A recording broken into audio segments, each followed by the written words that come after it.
We have been studying two parallel lines cut by a transversal.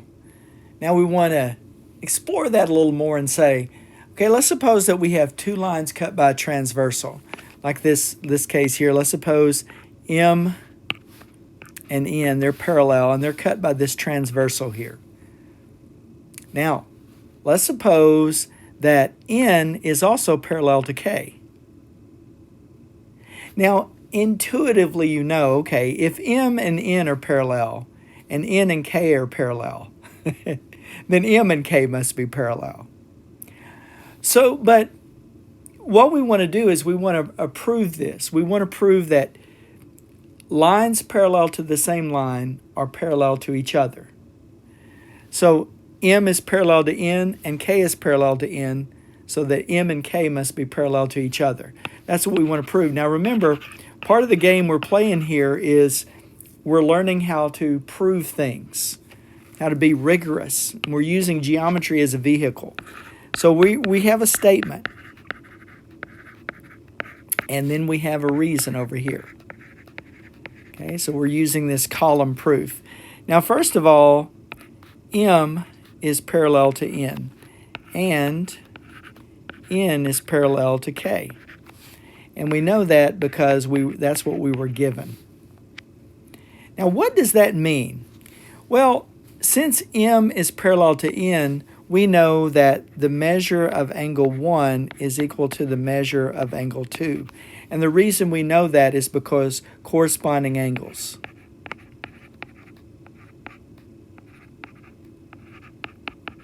And I'll just abbreviate it that way. Corresponding angles of parallel lines cut by transversal are congruent.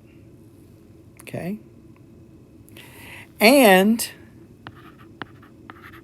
we know that the measure of angle 2 is equal to the measure of angle 3. And I'll just put that in the same line. It's corresponding angles. Therefore, okay, let's look at the next one. Now we have this. The measure of angle 1 is equal to the measure of angle 3. See? Transitory. Transitory property.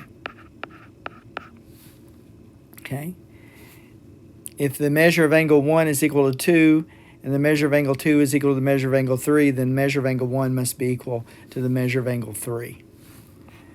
Okay? Therefore, we've got that M is parallel to K because corresponding angles.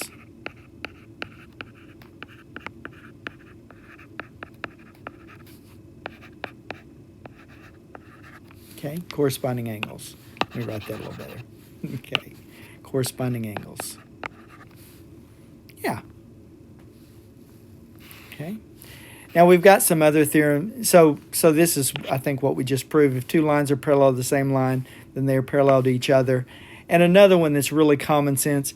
If in a plane, if two lines are perpendicular to the same line, then they are parallel. So we have a line here. N and M are perpendicular to that line, so they must be parallel.